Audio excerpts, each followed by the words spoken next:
En verdad os digo que esta viuda pobre echó más que todos. Buenas tardes para todos ustedes, hermanos y hermanas, de nuevo con este programa semanal de una liturgia para la vida. Les comparte estos momentos de reflexión el Padre Víctor Anguiano de la Diócesis de San Cristóbal de las Casas, Chiapas, México.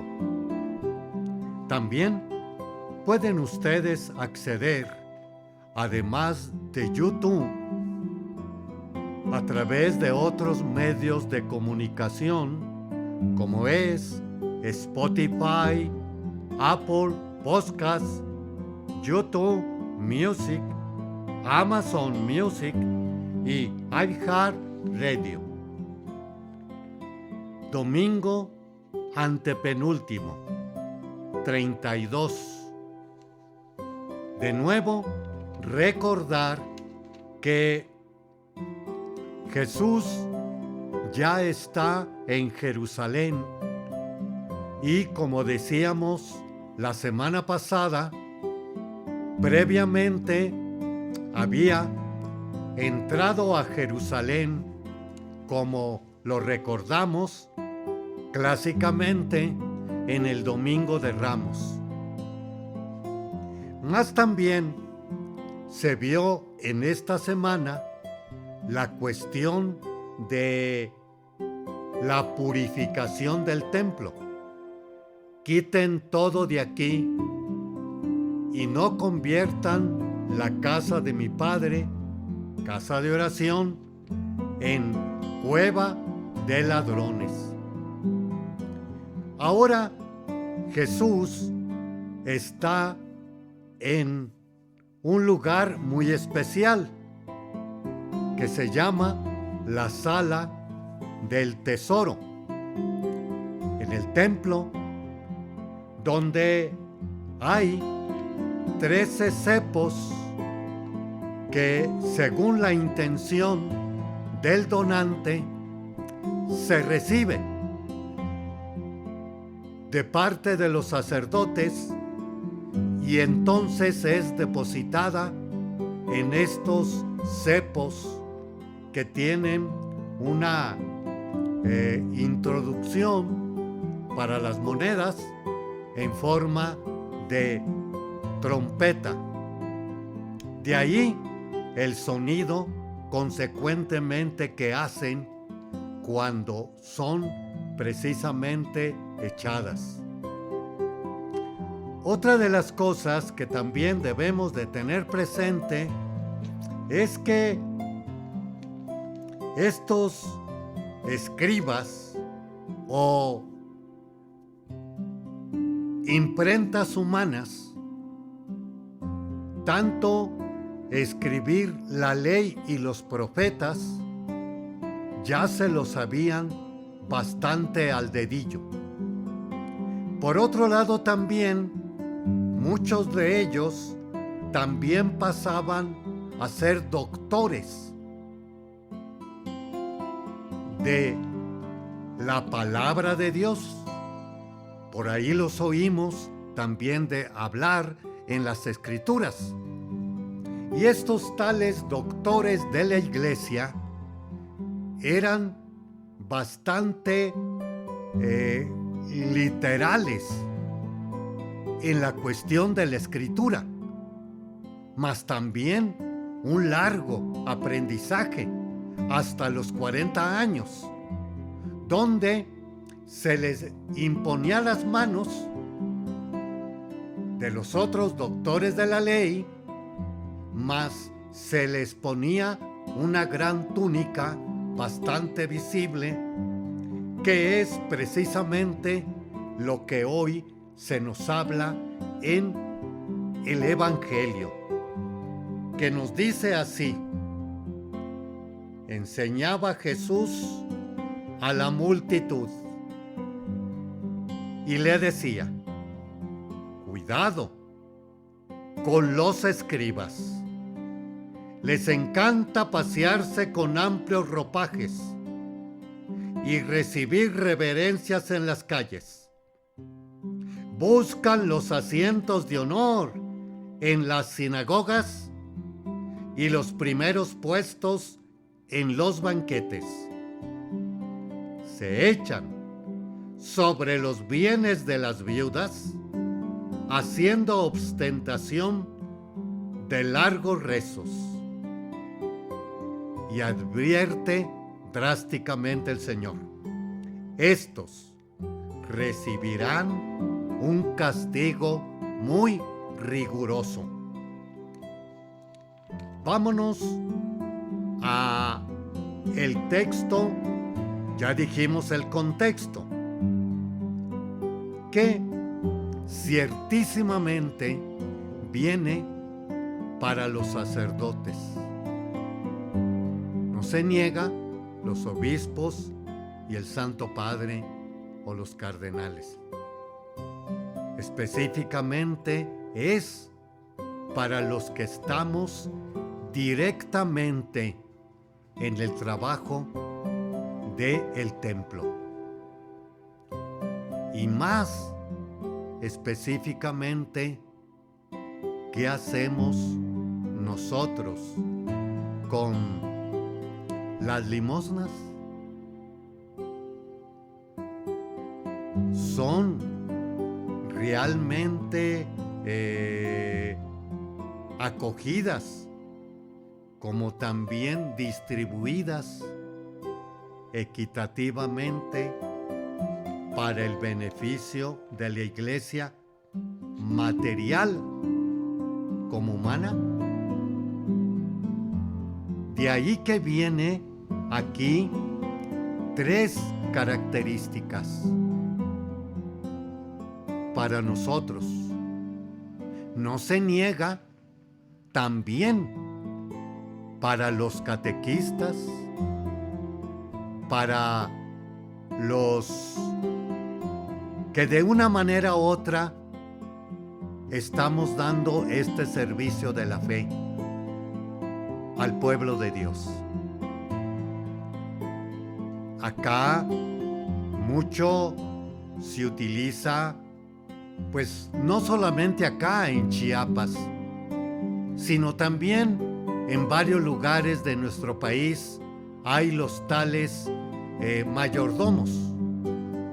Acá son las juntas procuradoras de festejos, de maitines, de pólvora, de anuncio del día, y que pues hacen grandemente esta labor de recolectar dinero para las fiestas patronales. Pero aquí hay 3 características que debemos de repasar en esa enseñanza a los discípulos y a nosotros, que viene siendo la soberbia, el orgullo de pertenecer y de ser a un grupo religioso. Segundo, que también somos a veces hipócritas, que pasamos por santos o santas, se echan sobre los bienes de las viudas, haciendo ostentación de largos rezos. Las precisamente intenciones, o también lo que nosotros llamamos extipendios, o también lo que se cobra por los servicios religiosos. Y aquí hago un paréntesis, hermanos y hermanas, que viene siendo que lo recolectado es en todos los sentidos, sacramentos, oficina, intenciones, es recolectado para la pastoral, mas también para pagar al personal.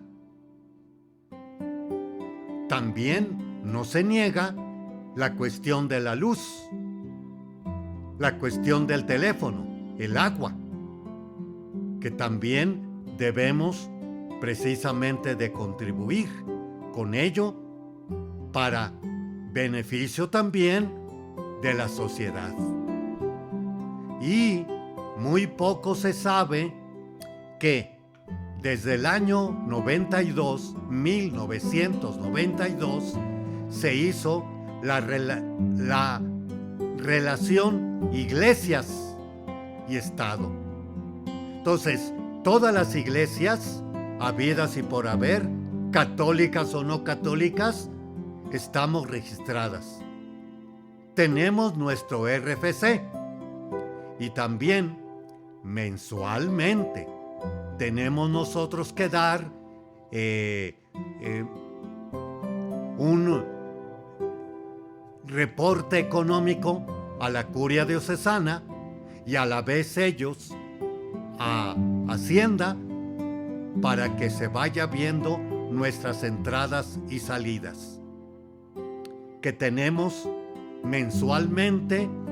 También ustedes poco saben que debemos de aportar el 10% para la curia diocesana en sus necesidades, tanto del gobierno de la iglesia como también para otras necesidades que hay en nuestra diócesis. Haremos un espacio y regresamos.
Continuamos con este segundo segmento de una liturgia para la vida.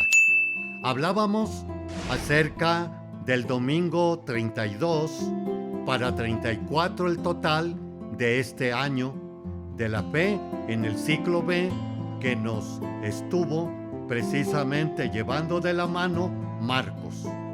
Y estábamos hablando acerca de los doctores de la ley, los escribas, los sacerdotes. Y estos son precisamente los que han abusado o hemos abusado a través de lo que dona la feligresía para el bien sustento de la iglesia. Y hablábamos también, por otro lado, que se abusa de la fe para poder precisamente perjudicar al pueblo de Dios. Recordemos que por el bautismo participamos del pueblo de Dios. Por eso ampliamente decía el Santo Padre Benedicto XVI, antes de ser sacerdote, obispo o papa, fui bautizado con las 3 características: sacerdote, profeta y rey. Claro, a la manera de Cristo, no a la manera humana o terrenal. Continuamos sacándole jugo a este evangelio. De allí que, como es el domingo 32, lo dice claramente la segunda lectura de los Hebreos, y nos dice: al final se manifestará Cristo por segunda vez, pero ya no para quitar el pecado. Recordemos el Viernes Santo. Padeció, murió en la cruz por nuestros pecados, sino para salvación de aquellos que lo aguardan y en Él tienen puesta sus esperanzas. Esta esperanza tanto la tiene la viuda, segunda parte del Evangelio. En una ocasión, Jesús estaba sentado frente a las alcancías del templo, mirando cómo la gente echaba allí sus monedas. Muchos ricos daban en abundancia. En esto se acercó una viuda pobre y echó 2 moneditas de muy poco valor. Jesús les dijo a sus discípulos: yo les aseguro que esta pobre viuda ha echado en la alcancía más que todos, porque los demás han echado lo que les sobraba, pero ésta en su pobreza ha echado todo lo que tenía para vivir. Vámonos a la primera lectura de Elías. Se topa con una viuda de Sarepta, diciéndole: tráeme un poco, por favor, de agua para beber.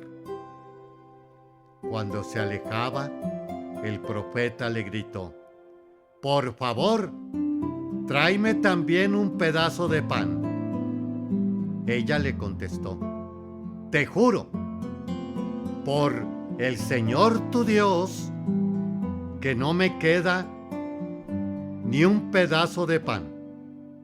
Tan solo me queda un puñado de harina en la tinaja y un poco de aceite en la vasija. Ya ves que estaba recogiendo unos cuantos leños. Voy a preparar un pan para mí y para mi hijo. Nos lo comeremos y luego moriremos. Elías le dijo: no temas, anda, prepara como lo has dicho, pero primero haz un panecillo para mí y tráemelo. Después lo harás para ti y para tu hijo. Porque así dice el Señor, Dios de Israel: la tinaja de harina no se vaciará, la vasija de aceite no se agotará hasta el día en que el Señor envíe la lluvia sobre la tierra. La providencia en Dios, de ambas, a tal grado que precisamente Él no abandona a quienes nos ponemos en sus manos, quienes damos con caridad o se da con caridad sin recibir nada a cambio de ella, o también para ostentarnos ante los demás. La providencia. Y así ocurre. Dios no abandona. Dios no nos deja. En este caso, las viudas, que son precisamente uno de los seres, sobre todo en aquel entonces, lo vemos continuamente en los evangelios, huérfanos y viudas. Y resaltaba ayer un padre que decía que el Señor Jesús tenía bastante aprecio e inclinación por las viudas. Y hacía una reflexión. Quizás estaría muy bueno retomarla, porque su madre, María, quedó viuda y él le acompañó hasta los 30 años. Como ya hemos dicho en otro momento, que no se fue, perdón, el Señor, porque no engrosara su madre a las viudas de aquellos tiempos, o también porque vivió en carne propia el Señor el pesar de su madre, siendo viuda en aquellos momentos difíciles del patriarcado. Buena enseñanza para esta ocasión, ante penúltimo domingo, para revisar en nuestras responsabilidades que nosotros tenemos ante la vida y más que todo ante los fieles, como así hablábamos al principio. No quedamos nadie excluido, porque precisamente nos habla el Salmo: a la viuda y al huérfano sustenta y trastorna los planes del inicuo, el malvado. Haremos un espacio y regresamos en unos momentos. Le esperamos.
continuamos con esta tercera parte donde estamos viendo la liturgia en el catecismo de la Iglesia Católica.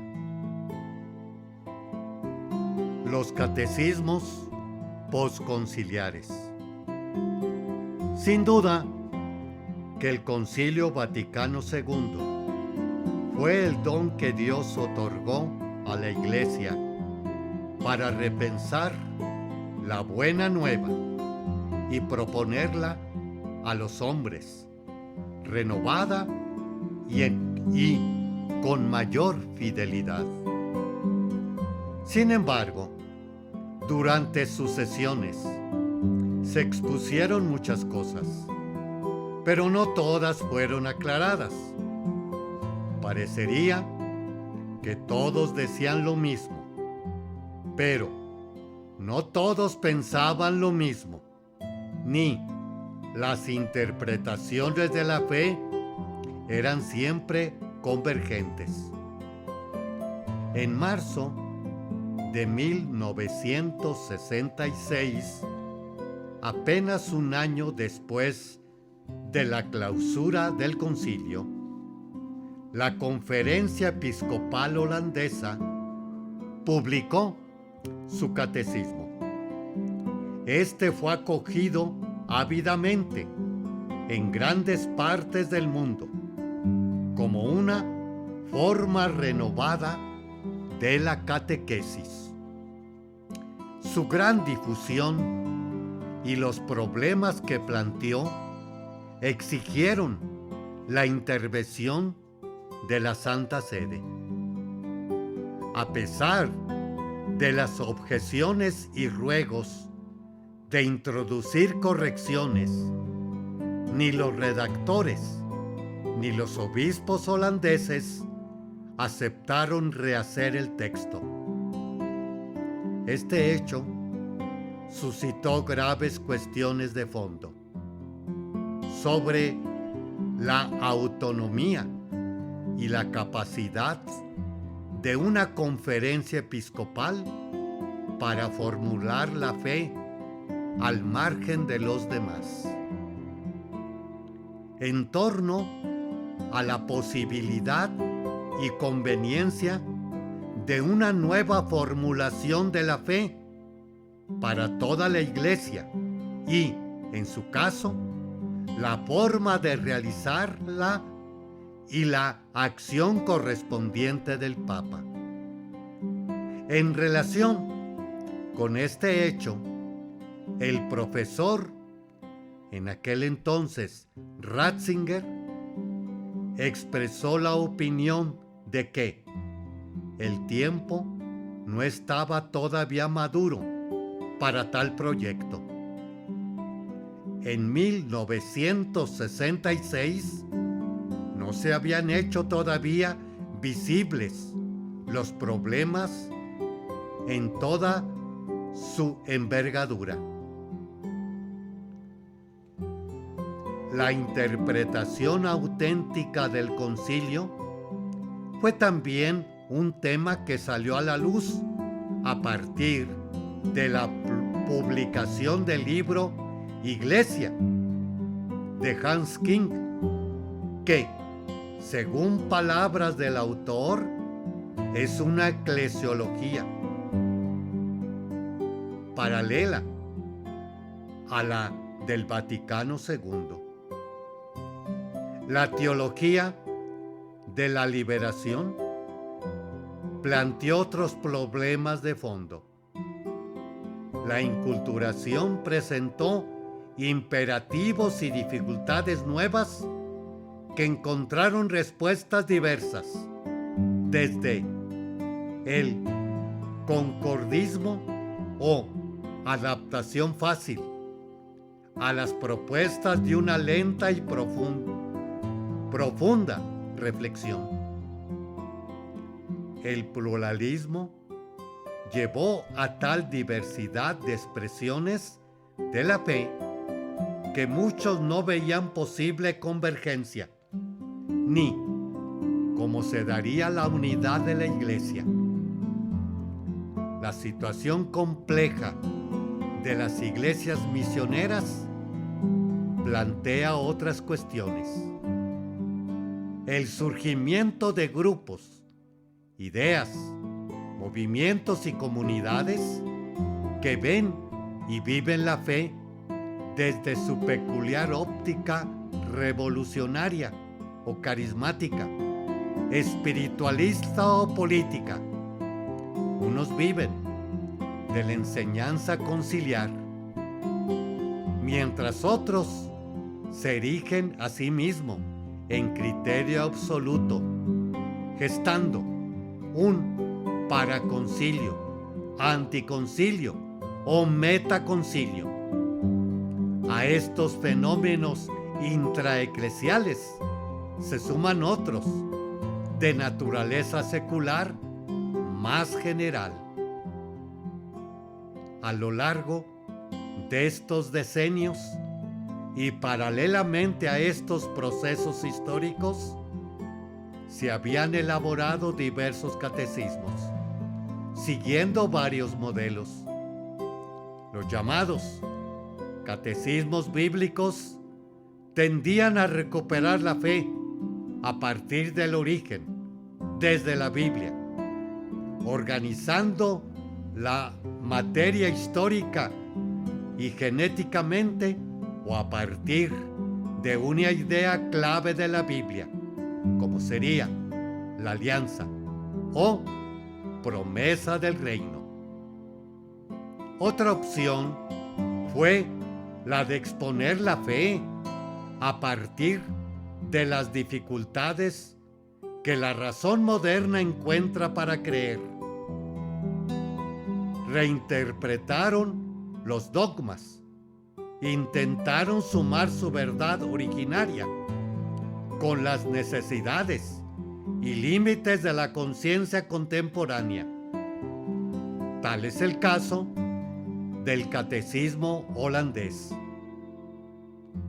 El catecismo ecuménico no se propusieron a partir de lo más nuclear en el cristianismo, establecer una jerarquía de verdades y de allí favorecer el encuentro entre iglesias separadas, subrayando lo común. En tanto que otros esfuerzos buscaron presentar la racionalidad moderna del cristianismo, su concordancia con las necesidades permanentes y los anhelos indestructibles del alma, su fecundidad, originalidad y actualidad para la esperanza humana. En el caso del Catecismo Católico para Adultos, del Episcopado Alemán y del Esfuerzo Español, al publicar "Esta es nuestra fe, esta es la fe de la Iglesia". El Catecismo de la Iglesia Católica presupone todos estos esfuerzos y se sitúa en otra perspectiva. ¿Qué podemos decir resumiendo todo esto, hermanos y hermanas? Que a partir del concilio, no se nos olvide que fue un concilio netamente pastoral. ¿Cómo poner la fe, como decía el Santo Padre Juan 23, el ayornamiento de la Iglesia ante el mundo que precisamente iba avanzando tecnológicamente y en las ciencias, se iba cada vez más descubriendo?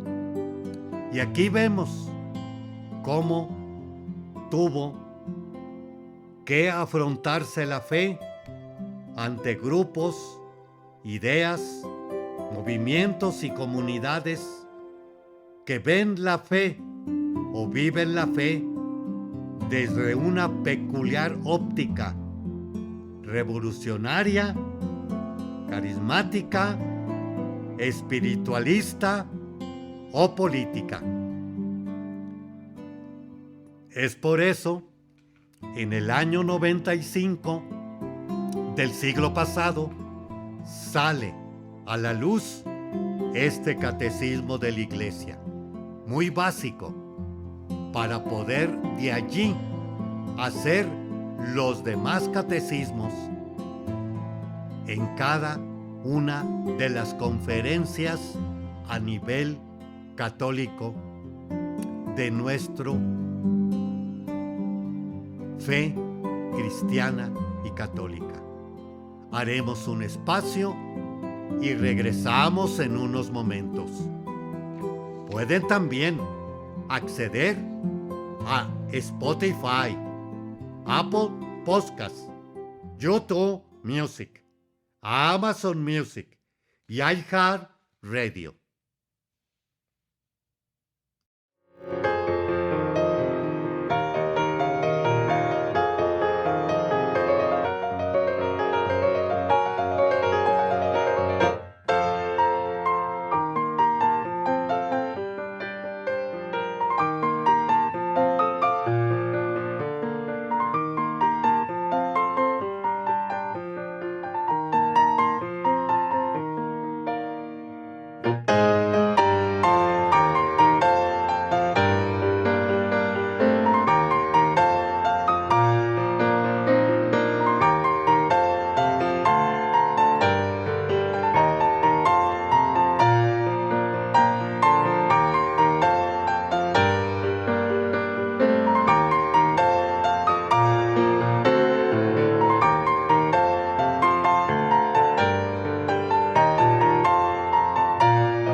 Continuamos con este último segmento de una liturgia para la vida.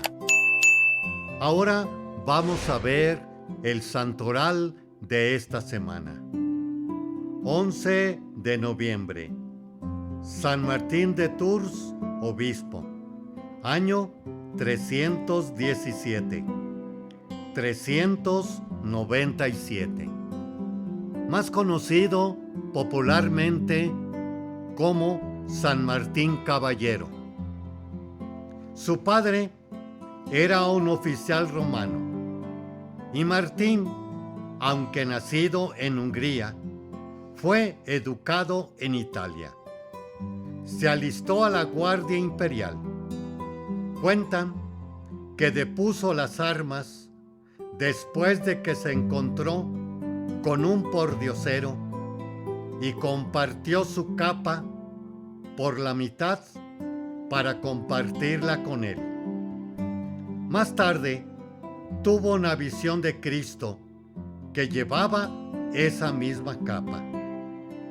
Fue bautizado después de 6 años de catecumenado. Regresó a Hungría y logró acercarse a su madre y al cristianismo. Luego marchó a Poitiers, en Francia, donde se hizo ermitaño. Se asegura que oraba y obraba milagros cuando fundó un monasterio en el año 375, atrayendo a muchas vocaciones. Fue elegido obispo de Tours en 379, dedicado todos sus esfuerzos a la evangelización. Fue muy querido y popular entre su pueblo. Su vida combinada la llevaba con 2 ejes: oración y apostolado.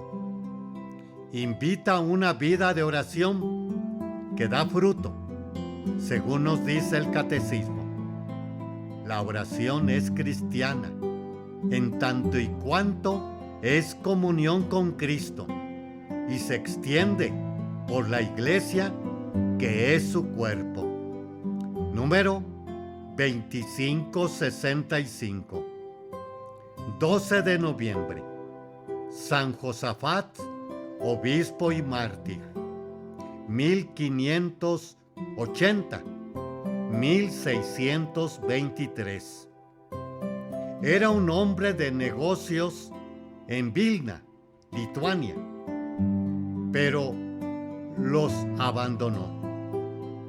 Había sido ortodoxo, pero se unió a la Iglesia Católica del rito oriental y dedicó el resto de su vida a trabajar por la unión de los cristianos. En 1604 se hizo monje basiliano y emprendió una reforma de la congregación. Fue nombrado coadjutor del arzobispo de Pollock y le sucedió en el cargo. Organizó sínodos y catequesis para la evangelización de su diócesis. Sus esfuerzos suscitaron muchos recelos en las clases dominantes e incluso en parte del clero. Le acusaron de poner en peligro la paz, ya que en su momento de conflicto con los turcos era más conveniente estar del lado de los países ortodoxos. Una turba lo asesinó y lo arrojó al río. Sus restos reposan en la Basílica de San Pedro en Roma. La unidad de todos los que creen en Cristo es el deseo de Dios. Nos habla el catecismo de la Iglesia. Cristo y la Iglesia son el Cristo total. Los santos tienen una conciencia muy viva de esta unidad. Números 795. 13 de noviembre. Santa Francisca Javier Cabrini, Virgen, 1850-1917. Era la más pequeña de muchos hermanos y siempre tuvo mala salud. Quiso ser religiosa, pero la rechazaron en varias comunidades por su condición física. Entonces su obispo le aconsejó que ella misma creara una comunidad. Así nació la Comunidad de Hermanas Misioneras del Sagrado Corazón. Ella siempre quiso ser misionera y soñaba con ir a China, pero una y otra vez le aconsejaban ir a América y allí se resistía hasta que el Papa León XIII le dijo que no debiera de ir al oriente, sino al occidente, y pidió que fuera a los Estados Unidos, donde había muchos inmigrantes italianos. Llegó a Nueva York con 4 hermanas más y a pocos meses había abierto un orfanato y una escuela. En pocos años había 67 instituciones y casas de la congregación. Murió en Chicago en 1917. Su mala salud no fue obstáculo para ella, para escuchar la voz de Dios y cumplir su voluntad con entusiasmo y energía. Sus esfuerzos por ayudar a los inmigrantes reflejan el tipo de alma descrita por Pío XII en un discurso que cita el Catecismo sobre el heroísmo caritativo de los mensajeros de la fe, de civilización, de ciencia, a todas las generaciones, con el fin de crear condiciones sociales capaces de hacer posible a todos una vida digna del hombre y del cristiano. Número 1942. 15 de noviembre. San Alberto Magno, doctor de la Iglesia. 1206-1280. Era alemán. Entró en la orden de predicadores en Colonia y enseñó en Friburgo, donde tuvo como alumno a Santo Tomás de Aquino. Fue un escritor prolífero sobre temas de escritura, teología y filosofía, y también se le recuerda por su estudio científico. Escribió también mucho sobre la Virgen. Fue nombrado provincial dominico en Alemania y obispo en Rembungo, pero renunció para predicar una cruzada en países de habla alemana. Asistió al Concilio de León en 1274 y defendió las enseñanzas de Tomás de Aquino, que había muerto recientemente. Es patrono de los estudiantes de ciencia. Alberto puso su brillante inteligencia y todos sus talentos al servicio de la Iglesia y de la evangelización. En su investigación y estudio dio gloria a Dios que, como dice el Catecismo, Dios, único creador del cielo y la tierra, es el único que puede dar el conocimiento verdadero de todas las cosas creadas en su relación con Él. Número 216.